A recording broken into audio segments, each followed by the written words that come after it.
AITA for refusing to change my baby's name after my sister announced she wanted to use it? My family has always been one of those close-knit, involved families. We're not exactly the Waltons, but we're certainly a unit that's there for each other, for better or worse. Growing up, it was almost a given that our lives and decisions would somehow intersect. Whether it was through our parents' opinions or each other's unsolicited advice. With that much togetherness, you get to know everyone's quirks well, the way my mom always has something to say, the way my dad tries to keep the peace, and especially the unique dynamic between my sister and me. My sister and I are only 3 years apart, which puts us in the realm of being close enough in age to have a lot in common but far enough apart to feel our differences acutely.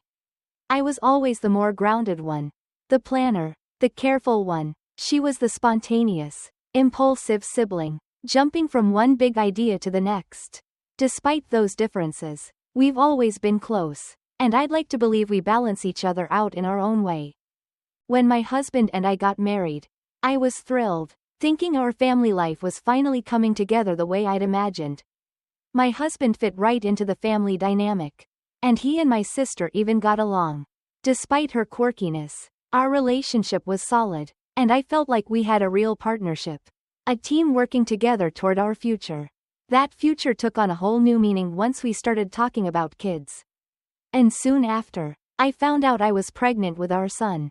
From the moment we learned I was expecting, my husband and I were swept up in the excitement.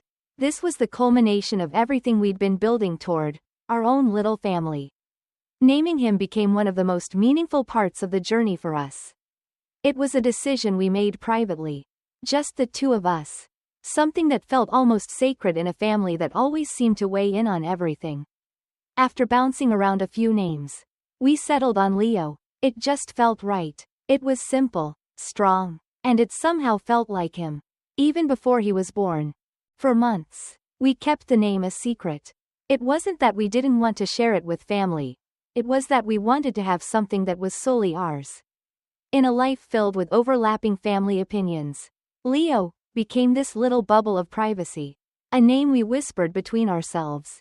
We talked about what kind of person he might grow up to be, wondering if the name would fit as well when he was a teenager, a young adult, even an older man. We imagined the ways he would make it his own. When Leo was born, it was one of the best days of my life. I felt an overwhelming sense of peace that everything had fallen into place. He was perfect, and his name suited him just as we'd hoped. When we finally introduced him to the family and announced his name, there were smiles, happy tears, and just a lot of love in that room. It felt like everyone understood how much thought had gone into it, even if they didn't fully grasp the significance of keeping it private. But that quiet bubble, that private decision my husband and I had made, wouldn't stay just ours for long. A few months passed, and life with Leo was as chaotic and beautiful as I'd imagined. Those early days were filled with late nights, constant feedings, and an endless stream of diapers. It was exhausting but gratifying. In between those sleepy, magical moments with my son, my family would visit, each bringing their own brand of love and unsolicited advice. My sister, who was always doting and attentive, seemed genuinely enchanted by her new role as auntie. She'd come by often, bring little gifts, and help out in ways I hadn't expected. For the first time, it felt like she was finding her footing in something more stable. Then came the news. My sister announced she was pregnant, and I felt a rush of excitement for her. I had never seen her so happy or determined. There was something contagious in her joy. She seemed to glow with it, her excitement overflowing as she spoke about becoming a mom. I cheered her on every step of the way, sharing in her eagerness and preparing to support her in any way I could. I envisioned our kids growing up as close cousins, laughing and learning together just as my sister and I had. I pictured holidays, birthdays, and family gatherings filled with twice the laughter, twice the mess, and all the beautiful chaos that came with it. One day, a couple of weeks after her announcement, my sister dropped by unexpectedly. She was practically bouncing, her excitement almost tangible as she shared her latest news. She decided on a name for her baby. She'd chosen Leo. At first, I didn't react. It was such a strange, surreal moment that my brain took an extra beat to catch up. I thought maybe I'd misheard her or that she was joking. My sister knew my son's name. She'd been there when I introduced him to the family. I'd seen her light up with excitement when I called him by name. And she'd even used it herself, cooing, "Little Leo," when she held him. So, I couldn't quite process what she was telling me. I gently reminded her, "But my son is already named Leo." She looked taken aback, genuinely surprised. She blinked, almost as if she'd forgotten. Her expression quickly shifted into one of casual nonchalance, brushing it off like it was no big deal. She smiled and said, "Oh, I totally forgot. It's just such a great name. I don't think it'll be an issue if they share it." Her words landed with a thud, an unsettling weight I hadn't expected. I tried to process her response. The way she was so breezy about something that felt incredibly personal to me. For her, it was just a coincidence. A small, insignificant overlap. But to me, it was something that felt sacred, a choice that had meaning because it had been just for us. I took a deep breath, trying to keep my voice calm, and explained that it didn't feel right for our sons, so close in age and family, to have the same name. I told her that it would create confusion, not just practically but also emotionally. Leo was my son's name, a choice that had come from months of careful thought and love. It was hard to imagine sharing that with someone else, even my sister's child. My sister's face fell. She looked almost offended, as if I were suggesting she was doing something wrong or hurtful on purpose. Her demeanor shifted, her eyes narrowing, and she said I was being territorial and acting like I owned the name. She accused me of trying to dictate her choices, of trying to control her life. The words stung, but I tried to keep my voice steady, explaining that it wasn't about ownership, it was about respecting the choice my husband and I had made. It was a conversation that left me feeling hollow. I hadn't anticipated that my sister would react this way. In my mind, this should have been a straightforward, even supportive exchange, but instead, it became a source of tension, as if my feelings were somehow unreasonable or invalid. My mom, ever the mediator, jumped in, suggesting I consider being flexible about the name. She mentioned how special it would be for the cousins to share something as unique as a name, to carry on a bond that might tie them together more closely. I couldn't bring myself to agree. Leo wasn't just a label or a placeholder, it was the first part of my son's identity. Something that felt intertwined with the life we were beginning to build together. As much as I tried to explain, the more they insisted that I was being unreasonable. My sister's voice turned colder, her expressions sharper. She called me selfish, telling me I was blowing things out of proportion and refusing to see her side. She said that I was creating drama out of nothing and that I needed to learn how to share. It was bewildering, this clash over something that, to me, seemed so intimate and essential. By the time she left, I felt a strange mix of anger, sadness, and disbelief. The name was suddenly transformed into a battleground, something that had driven a wedge between us. It was a difficult, disheartening feeling, realizing that something as beautiful as my son's name was causing this strain. The quiet joy I'd felt when we'd named him, the meaning and love behind it, it all felt tainted now. Like a private piece of my world was under threat. The days following that argument felt surreal, like a strange mix of emotional exhaustion and simmering tension. My sister and I had never had a major conflict before. Growing up, we'd always been each other's allies, sharing secrets, dreams, and countless memories. We were close, and family had always meant support, understanding, and love. But now, here we were, at odds over something I never imagined would matter this much, a name. I tried to let the issue settle, hoping time would smooth things out. But the topic wouldn't stay quiet. Every phone call from my mom included hints about finding a solution, or seeing it from both sides. She'd urge me to think of the bigger picture, and just be flexible for the sake of family. It felt like everyone wanted me to be the one to compromise, to be the peacemaker, to be the one who made things easier for everyone else. I was the older sister. After all, I'd always been the one to smooth things over, to keep the family harmony intact. But this felt different. This wasn't about letting someone borrow a dress or stepping back to let my sister shine. This was about my son's identity. Something that felt deeply personal and uniquely his. My sister, on the other hand, seemed relentless. She called a few times.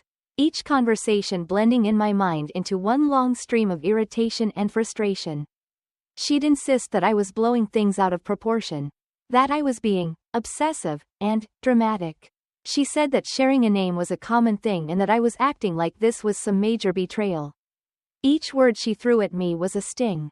A reminder of how little she seemed to understand where I was coming from. I kept thinking back to the excitement I'd felt picking Leo's name with my husband.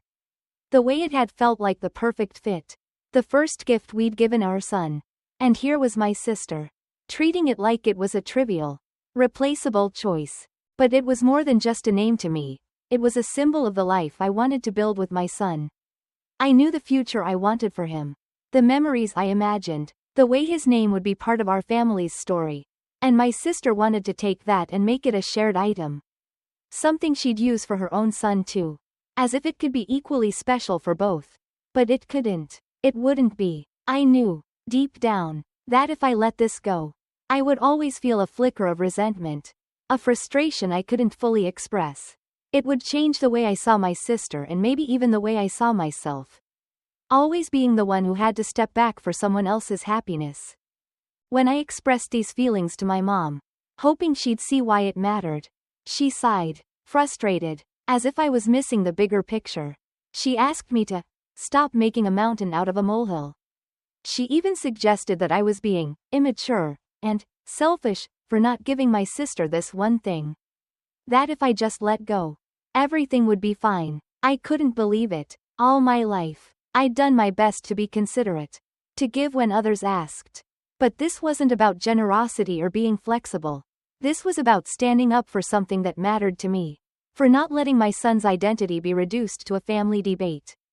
The days blurred together, filled with tense conversations, cold silences, and simmering resentment. I started to avoid family calls, keeping interactions brief. My sister's excitement about her pregnancy was no longer a topic I felt drawn to celebrate. Instead, it felt overshadowed by this looming issue that we couldn't seem to get past. I felt the weight of isolation, the discomfort of knowing that, in some way, my family had all sided with her, seeing me as the one creating unnecessary conflict. During one of those late nights, lying awake with Leo nestled in my arms, I thought about the future. I thought about the family gatherings, the holiday celebrations, the times we'd all come together. And I wondered if I could be the bigger person. If maybe I should give in for the sake of family harmony. But every time I considered it, I'd look at my son, peacefully sleeping, and I knew I couldn't. I couldn't let this be a story I'd have to tell him one day. That I'd sacrificed something so special just to keep the peace. So, I decided I wouldn't back down. I would keep Leo's name as it was. No matter what my sister decided to do. If she wanted to name her son the same, that was her choice. But I wasn't going to be the one to change. I was tired of always bending. Of being the one to step aside to keep others happy. This time, I'd stand firm. For myself and for my son. This was his name, his story, and I wasn't going to let anyone, family or not, take that away from him. As the days passed, my decision sat in the air like a heavy silence between me and my family. My phone stayed quieter than usual, messages were rare and brief. As if everyone was walking on eggshells, hoping that silence alone might make me reconsider. My sister had gone from constant texts and calls to radio silence. Probably convinced that if she didn't talk to me, I'd crack and be the one to come around. My mom only checked in sparingly, steering clear of the subject. But her tone carried a weight. A kind of disappointment, as if I were letting her down. One morning, I decided to push myself past the tension and visited my parents. I thought maybe seeing each other in person would help diffuse the situation. Like maybe they'd understand if I could explain everything in real time. But when I arrived, I could already sense a cloud in the room. My mom sat stiffly at the table, barely looking at me as I poured myself a cup of coffee. It was clear that the conversations had continued even when I wasn't around. like they had been holding family meetings about my decision behind closed doors. After a few minutes of uncomfortable silence, my mom finally broke the ice. She sighed deeply, giving me a look that I knew all too well. "Is it really worth all this, honey?" she asked, her voice filled with a mix of exasperation and sadness. I took a deep breath, choosing my words carefully. "It's not about making things difficult, Mom. It's about Leo. I don't want him growing up feeling like he's just sharing a name that was supposed to be his own. I don't want him wondering why I let that happen." Mom looked at me for a long moment, her gaze softening just a bit, but then shook her head. "But what about your sister? She wants this too. And we're a family. We should be able to make this work. Isn't there any way you can let this go for her? She's excited, and I just think." Her voice trailed off as she fiddled with her coffee cup, clearly at a loss. For a moment, I felt a flicker of doubt. Was I being stubborn for no reason? Would holding on to this cause more damage than it was worth? But as I tried to imagine letting go of something so personal, so meaningful, my resolve hardened again. I was tired of always being the one to compromise, of being the one who had to make things easier for everyone else. I gently shook my head. "Mom, if she wanted another name, any name that didn't belong to my son, I'd be thrilled for her. I'd help her pick something beautiful. But this isn't something I can just let go of." The conversation petered out, leaving a thick tension in the room. And soon I left, unable to bear the feeling of being an outsider in my own family. I drove home in silence, every mile deepening my conviction. I felt like I was caught between two versions of myself. The person I'd always been for my family and the mother I was becoming for Leo. Someone who would fight to give him the best of everything, even if it meant standing alone. Then came the inevitable confrontation with my sister. She texted, asking if we could meet. And though I braced myself, I knew it was time. We met at a small cafe near her house, a place we'd frequented in happier times. As she walked in, I could tell from her stiff posture and downcast eyes that she wasn't here to make peace. She sat down without much of a greeting, ordering her coffee and barely glancing in my direction. When her coffee arrived, she finally looked up, her eyes a mix of hurt and frustration.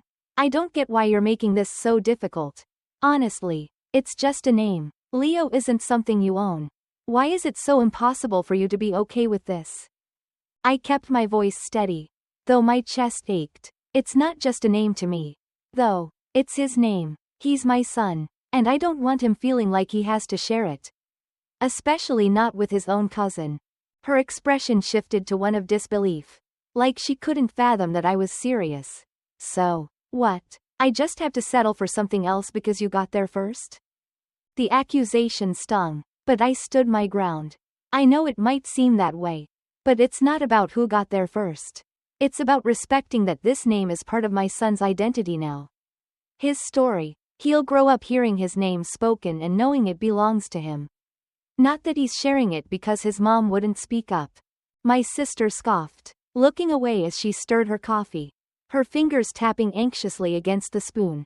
"So that's it, then? You're really going to ruin our relationship over this?" For a split second, her words made me waver. Was I ruining things? But as I looked at her, I felt a strange clarity. I wasn't the one jeopardizing our relationship. It was the insistence on taking something that didn't belong to her child. It wasn't my role to fix everything or to smooth over things that should never have been contested in the first place. "I'm not ruining anything, but I am standing up for what's right for my son," I said, calmly but firmly. The rest of our meeting was brief, our words terse, and eventually, we parted ways. I left the cafe feeling a weight lift off my shoulders. The silence that followed in the days after was unsettling but also oddly freeing. I'd stood up for something that mattered deeply, not just for me but for my son's future. And I felt a surge of relief that I hadn't given in to the guilt. In my mind, I hoped that with time, my family might see my side, even if only a little. But even if they didn't, I felt stronger, more secure in knowing that I'd chosen to be the kind of parent who wouldn't back down. Even when it was difficult, Leo would grow up with his name, his own identity, and his mother standing solidly in his corner. And, in the end, that felt worth every bit of conflict. A couple of weeks passed, and I'd started to accept the new dynamics in my family. The silence from my sister's end was loud and intentional. My parents' calls were fewer, and when we did talk, they avoided the subject altogether. It was like everyone had put a lid on the whole situation, hoping time would dull its edges. Or maybe they were waiting for me to give in. But each day that I held firm made me feel more confident in my choice. I was prepared to move forward, even if it meant a strained relationship with my sister. Then, one afternoon, I received an unexpected call from my mom. Her voice was softer than usual, like she was being careful, and she asked if I could stop by the house that evening. "Your sister and her husband will be here too," she said. I wasn't sure what to expect, if this was another attempt to convince me to change Leo's name or if, perhaps, we were about to have a real conversation about everything that had happened. I agreed, hoping that whatever happened, we could finally address the tension that had settled between us. When I arrived at my parents' house, the atmosphere was strangely calm, with my sister already seated on the living room couch, her husband next to her. They both looked a bit weary, as though the past weeks had weighed on them too. My mom and dad were in the room, seated near my sister, with expressions I couldn't quite read. My sister didn't look at me as I walked in, but I could feel the energy shift, as if everyone was bracing for something. I took a deep breath and sat down, waiting for someone to speak. After a moment, my mom broke the silence. "We wanted to come together to talk this out. As a family, there's been enough strain, and we all need to find a way forward." She looked at my sister, who sighed, finally meeting my gaze. She looked exhausted but also seemed to have lost the tension in her face that she'd carried during our last conversation. "I thought a lot about everything," she said quietly, her voice soft but steady. "I didn't realize how much this name, Leo, meant to you. I guess I thought it was something we could share." I stayed silent, letting her speak, unsure of where this was going. "I talked to a few people, friends who don't know us as well. They helped me see things differently, like how I'd feel if the roles were reversed. I hadn't really stopped to think of it like that. I was so caught up in wanting what I thought was right for my baby that I overlooked what it might mean for you and yours." Her words were genuine, her eyes softening as she spoke. For the first time, I felt like we were truly seeing each other's perspectives. "I realize now that this isn't just a name to you, it's a part of who your son is. A choice you and your husband made with love and intention." A weight I hadn't realized I'd been carrying seemed to lift. It was as if she finally understood the depth of my feelings. Why this mattered so much. I nodded, swallowing the lump in my throat. "Thank you for saying that," I managed, my voice barely above a whisper. My sister took a deep breath, a hint of vulnerability showing in her eyes. "I've decided that we're going to pick another name for our baby. It was hard to let go of the idea. But, this is more important. I don't want this to come between us." The relief was overwhelming. But even more than that, I felt gratitude and a newfound respect for her. She was choosing to put aside her own desires for the sake of our relationship. For the sake of peace within our family. It wasn't easy for her, I could tell, but her willingness to take that step forward filled me with an unexpected surge of warmth and appreciation. "I can't tell you how much that means to me," I said, my voice thick with emotion. "And to Leo, too. One day, he'll understand that his name was important enough for us to go through all of this for him." She smiled, and for the first time in weeks, it felt like we were sisters again. My parents, who had stayed quiet throughout, both exhaled visibly, their faces softened with relief. My mom even reached over, squeezing my hand, and I could tell that she, too, was glad to have a resolution that kept our family whole. As the evening wore on, the conversation turned lighter. We started brainstorming baby names for my sister, tossing around suggestions and laughing together, just like we used to. In that moment, I felt something I hadn't felt in a long time, a true sense of unity, of family. It wasn't just the end of a conflict, it was a reconnection. A shared understanding that would stay with us far beyond that night. When I left, I felt at peace, knowing that my sister and I had made it through something difficult without letting it tear us apart. More than that, I felt grateful for the strength I'd found to stand my ground. To fight for what I believed in. It reminded me that love isn't always about giving in, it's about finding a way to respect each other's needs, even when they don't perfectly align. And as I drove home, I thought about Leo, sleeping peacefully, with a name that was entirely, unequivocally his. The harmony we achieved that evening didn't erase the strain of the past few months. Nor did it entirely quiet my lingering worry about what else might test us. Despite my sister's decision to choose another name, the whole ordeal left some scars, both visible and beneath the surface. It's funny, though, after that night, we didn't speak of it again. It was like we silently agreed that the best way forward was not to revisit the painful details but to forge new memories. Time passed, and true to her word, my sister announced a name for her son that was all his own. Seeing her face beam with pride as she shared it, I finally felt a sincere happiness for her that had been buried under layers of resentment and hurt. With the name, Noah, she'd given her son something fresh, a choice all her own. And as strange as it may sound, I felt more connected to her in that decision than I had in years. There was a small part of me that hoped this was the start of a new chapter. A point where we both respected each other's worlds, even if they sometimes overlapped. But, as life often does, it tested that newfound peace in ways I hadn't expected. Just when I thought things had smoothed out, my sister's visits became more frequent, unannounced. With Noah in tow, sometimes during Leo's nap times or on days I'd planned some quiet time for myself. At first, I brushed it off, chalking it up to her excitement over her newborn and the comfort of sharing these new mom moments with someone who'd been through them. But over time, I felt myself growing increasingly irritated. I realized that she might see me as her safe haven, someone to lean on without needing an invitation. And while I understood her need for connection, I struggled with the idea of her encroaching on the quiet space I'd worked so hard to rebuild. I tried to address it gently. I would suggest times that worked better for us, hinting that it might be easier if she called ahead. I even attempted to make light of it, saying that Leo had his routines and that it was hard to manage when things got disrupted. But either she didn't hear me, or she didn't care, because the visits kept happening. I knew that I'd have to confront it eventually. But I wasn't ready to risk another rift. I couldn't help but wonder, was this what our future would look like, tiptoeing around boundaries that neither of us could quite respect?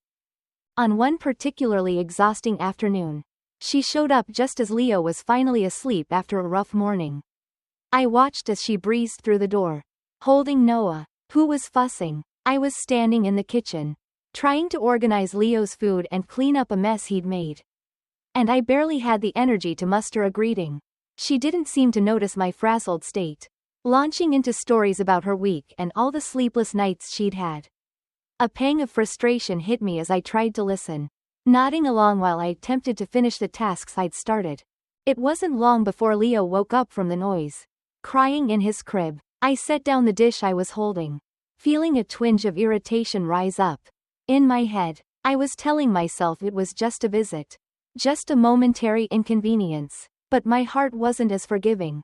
I went to calm Leo, my mind swirling with a mix of love and resentment that I didn't quite know how to process. Later, when I'd finally settled Leo back down, I found my sister seated on the couch, looking up at me with her tired eyes and a hopeful smile, clearly expecting me to join her. And I knew, in that moment, that I had to say something. I sat down across from her, and as gently as I could, I explained that while I loved her visits, I also needed a little notice, a bit more predictability. I kept my tone light but firm, choosing words that I hoped wouldn't hurt her. She looked a little taken aback, and for a moment, I worried that I'd shattered the fragile peace we'd worked so hard to build. But then she nodded, her face softening. I didn't realize, she murmured. I'm sorry. I guess I didn't think about how much you might need your space too. We sat in silence, each of us lost in thought. Maybe this was just part of the adjustment, I told myself. Two sisters, trying to redefine what it meant to be close while still honoring the lines we each needed to feel whole. It wasn't easy, and it wasn't perfect, but it was ours to navigate. Over time, my sister respected the boundaries I set more consistently, and our visits became something I could look forward to again, rather than something that filled me with dread. I found myself more willing to be there for her, knowing that she was beginning to understand my need for space. That this wasn't an endless cycle of give and take without regard for each other's limits. Ultimately, I realized that this process, this ongoing tug-of-war of love, boundaries, and respect, was simply a part of family life. It was never going to be simple, and it was unlikely to ever feel completely resolved. But in this imperfection, we found a strange kind of balance, one that, for all its flaws, allowed us both to feel valued, respected, and ultimately, loved. And perhaps, I thought, that was all either of us could ask for. Navigating life with my sister was turning into a balancing act that I hadn't anticipated. I'd always thought that once Leo was born, things would naturally fall into place with family, that everyone would take on roles that came intuitively, and that my sister would just know how to fit into our lives without stepping on toes. But with each visit and each uninvited opinion, I realized how differently she saw the boundaries between us and how much harder it was becoming to keep things peaceful. As Leo grew, so did the subtle strain. Her frequent visits turned into unsolicited advice. From his sleep schedule to the types of food I should or shouldn't give him. If he fussed in the middle of a visit, she'd give me that look, half sympathetic, half smug, as though to say, "This is what motherhood looks like. And I have the answers." It drove me crazy, yet I couldn't say anything without seeming ungrateful or defensive. I knew she meant well, but her constant advice felt like an intrusion, a reminder that she thought she knew better because she was a few steps ahead in motherhood. One afternoon, after she'd left following a particularly intense round of suggestions on how I could correct Leo's fussy behavior, I found myself standing in the middle of the living room, feeling emotionally drained. I looked around at the space I'd tried to make my sanctuary, only to realize how tense and uncomfortable I felt in it. The walls, once decorated with photos and mementos that held our little family together, now felt like they were closing in on me. It was as though each visit chipped away at my peace, leaving behind pieces of a life that wasn't entirely mine anymore. It became clear I needed to make a choice. Either let her continue to chip away at my peace or finally stand firm and set the boundary she seemed unwilling, or unable, to see. A few days later, with Leo content and napping, I decided to call her. I figured that I needed to say something while I was still calm. While there was no immediate frustration clouding my tone, I could control the words over the phone, keep the peace while making my stance clear. When she picked up, I greeted her warmly, easing into the conversation as best I could, like I was testing the water. Eventually, I brought up the advice she'd been offering. "I know you have experience with the kids, and I appreciate that you want to help," I said carefully, "but sometimes, I just need to find my own way with Leo." I could feel my heart racing, waiting for her response, hoping she would understand. There was a pause, and then she laughed lightly. "Oh, come on, I'm just trying to help. Why are you taking it so personally?" Her tone was dismissive, brushing away my words as though they held no weight. I could feel my chest tighten, the familiar frustration bubbling up, but I fought to stay calm. "It's not that I don't appreciate it," I replied, forcing my voice to stay steady. "But this is my experience, too. I need to figure things out on my own, even if that means making mistakes. I want you in Leo's life, but I need you to let me be his mother without constantly correcting me." Silence hung between us, heavier than I'd anticipated. I braced myself, unsure of whether I'd struck a nerve or if she was processing what I'd said. Finally, she responded, a hint of hurt in her voice. "I just thought you might want advice from someone who's been there. I didn't mean to make you feel inadequate." I could hear the emotion she was trying to keep in check. And in that moment, I felt a pang of regret. This wasn't about hurting her, it was about preserving my peace. "I know, and I do value your experience," I said softly, "but I need you to let me do this my way, even if it's different from yours. I need to feel like I'm in control of my own home, my own decisions." After we hung up, I felt an unexpected wave of relief wash over me. The conversation had been difficult, but finally, I'd said the thing I'd been holding back for so long. I didn't know if she would change or if she'd even fully understood my perspective. But I felt lighter, like a weight had been lifted. For the first time since Leo's birth, I began to reclaim my own boundaries. I allowed myself to embrace motherhood on my own terms, letting go of the nagging worry about whether I was doing it right, or if I would face judgment. This was my journey with Leo, and I realized that as long as I stayed true to myself, I would find the peace I needed, regardless of how others tried to steer my path. The days following that conversation with my sister felt different. I felt more in control, more empowered to say, no, or, not right now, if something didn't align with what I wanted for Leo or myself. I knew I would still need to remind her from time to time. But now I had the confidence to stand my ground. Slowly, I was beginning to redefine what family meant: support without encroachment, love without strings attached. By the time our next family gathering rolled around, I felt like a new version of myself. As I watched Leo play, my sister chatting nearby without the usual unsolicited advice, I knew I had done the right thing. I was no longer living under the weight of her expectations, but instead, I was building a life that was uniquely mine, and that, I realized, was the kind of mother I wanted to be. As the months passed, the changes in my relationship with my sister began to settle into a new rhythm. I didn't expect an instant transformation or any grand gesture from her that showed she'd completely understood where I was coming from.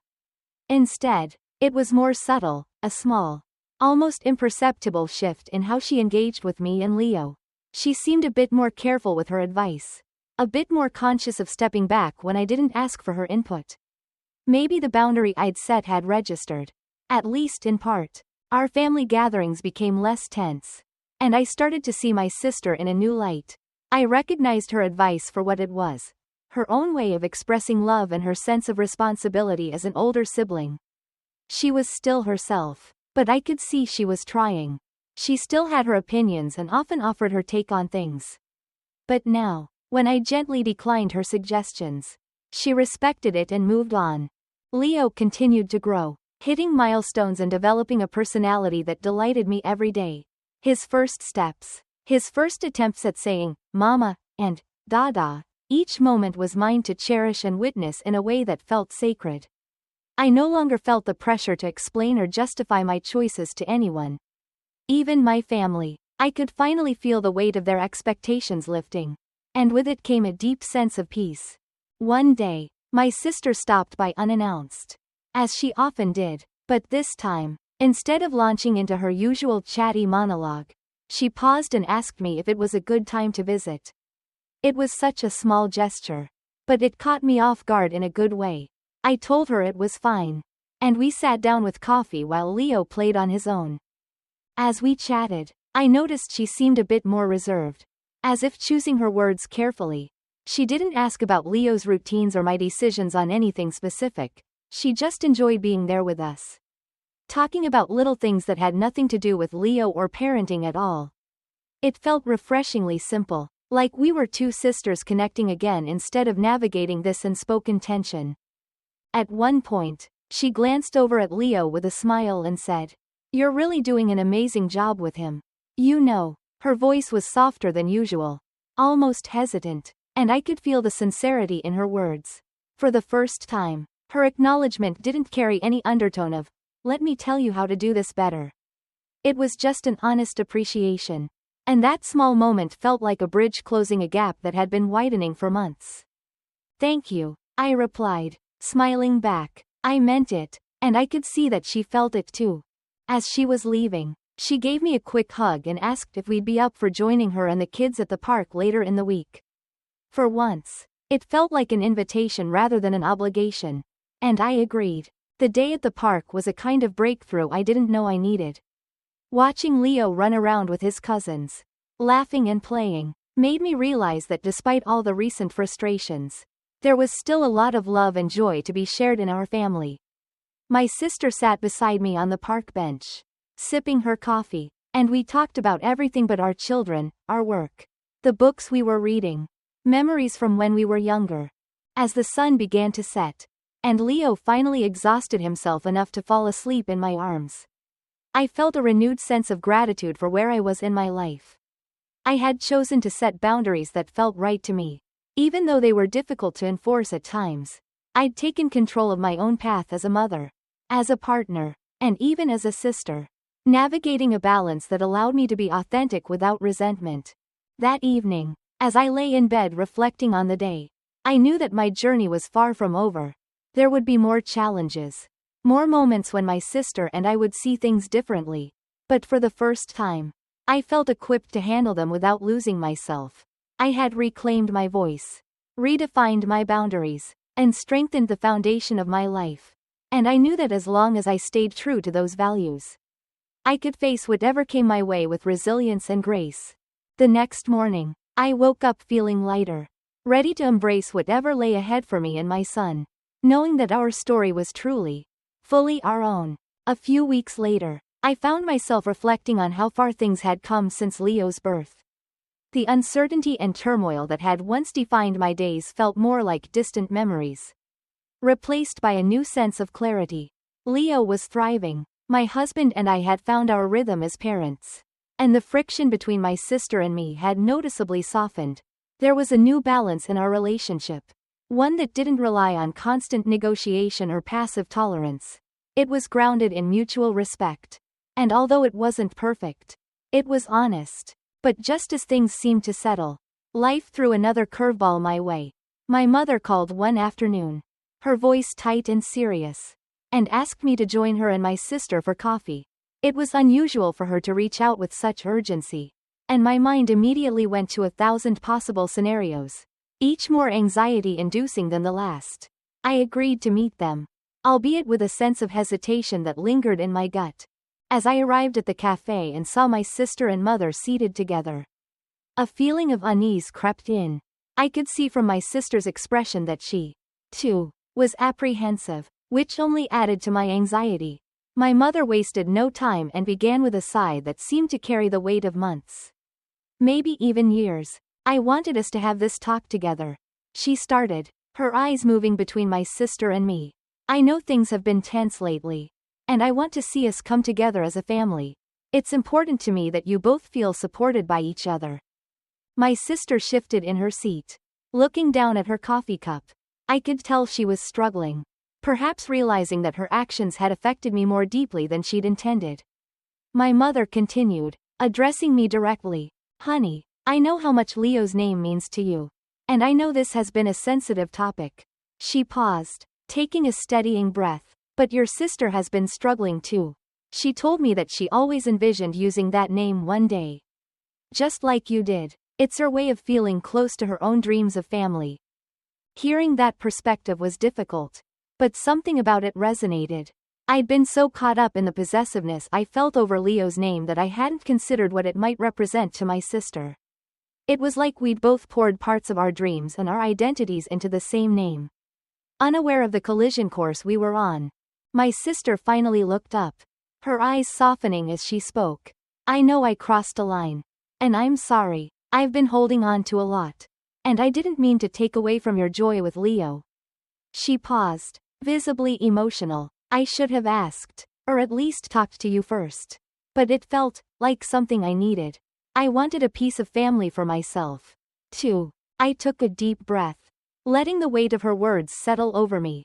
My frustrations, the feeling of betrayal, all of it had been so consuming that I'd almost forgotten she was struggling with her own sense of belonging and dreams. And while I couldn't simply erase the hurt, I realized that maybe the path forward lay somewhere between forgiveness and understanding. After a long pause, I finally responded. I appreciate that you told me this. I won't pretend it was easy to hear, but it's helped me see where you were coming from. I looked at her, trying to let go of the resentment that had built up over the past few months. I want us to be close again, and I want Leo to have a relationship with you. My mother smiled softly, reaching out to place a comforting hand on each of ours. That's all I could ask for, she said, her eyes filling with a warmth that reminded me of why family mattered. Even with all the flaws and imperfections, we spent the rest of the afternoon talking, not about names or parenting or boundaries, but about memories, life, and the future. We laughed about our childhood and reminisced about the days before these grown-up complications took over. It felt like peeling back layers, getting back to the foundation of who we were to each other, and why we mattered. As the sun began to set, I felt a renewed sense of peace. My sister and I had found a truce. An understanding that didn't negate the past but allowed us to move beyond it. Our relationship had been tested. Yes. But it was still standing. Weathered but resilient. I left that cafe knowing I couldn't control everything, not my sister's choices. Not even all of Leo's future experiences. But I had found a way to hold my own joy, protect my family, and still make room for the complicated, sometimes frustrating, but ultimately irreplaceable relationships that make life whole. And in that moment, I knew that I was ready for whatever came next. In the days following our conversation at the cafe, I felt like a weight had lifted. But it was also a time of reflection and uncertainty. I realized that while the anger and resentment had finally started to ebb, the pain still lingered in unexpected ways. Leo's name, which had once felt like a symbol of everything my husband and I had fought for and cherished, had become a kind of emotional battleground between my sister and me. But maybe, I thought, there was a way to reclaim that peace without letting bitterness cloud our relationship. One morning, as I held Leo in my arms, watching his little eyes dart around in wonder, I felt a clarity that only he could inspire. His innocence, his absolute purity, made me see things in a different light. Here he was, my tiny, perfect baby, unaware of all the complexity swirling around him. I knew then that whatever I did, it needed to come from a place of love and protection for him. Not a need to control every aspect of his life. It was around this time that my sister reached out again, this time with a humble request. She sent a text message, asking if we could meet again, this time without our mother mediating. There was something about the simplicity of her words that touched me. She was finally coming to me directly. As a sister, when we met up, there was a palpable silence between us, a mix of tension and peace. Like the calm that follows a storm, she spoke first, telling me that she had spent the past few weeks reflecting on everything we had discussed. She admitted that her attachment to the name Leo had come from a place she hadn't fully examined. A desire to cling to a piece of family as she stepped into this unknown chapter of motherhood. Then she said something I hadn't expected. "You're right. You know," she said, her voice soft but resolute. "Leo should be your son's name. I get it now. I don't want to take that from you. And I'm sorry for putting you in that position." Her words resonated deeply, but there was a twist of sadness that accompanied the relief. I realized then that we were both struggling to protect what we loved, what we dreamed for our families. In her own way, she had been fighting for something sacred to her, just as I had for Leo. I reached out and took her hand, squeezing it gently. "Thank you," I said, feeling an overwhelming sense of gratitude and humility. "I know this wasn't easy, and I really appreciate it. You mean a lot to me and to Leo. I want us to be a family that he feels proud of. One that shows him love and understanding, not conflict." As we sat there, hands entwined and hearts softened, I sensed the healing we both needed was beginning to take root. We talked for hours, sharing hopes for our children, laughing over childhood memories, and quietly promising each other that we would work to keep our relationship strong. In the end, I came to understand something important. Family, in all its messiness and beauty, is never about perfection or absolute agreement. It's about showing up, making room for each other, and learning to let go of the small things that can create distance. As my sister and I left that day, I felt like I'd not only regained my relationship with her, but also reclaimed my own sense of peace. Leo's name was still his own, untainted and special, a part of our family's story. But it no longer needed to be a wall between my sister and me. It could be the bridge that brought us closer, reminding us of the importance of love, resilience, and forgiveness. In that moment, I felt a sense of calm for the first time since Leo's birth. I knew I had done what was right for him. And, in the process, for myself. Whatever came next, whether it was the inevitable challenges of motherhood, family, or life itself, I felt ready, grounded by the knowledge that love and understanding would always guide me home.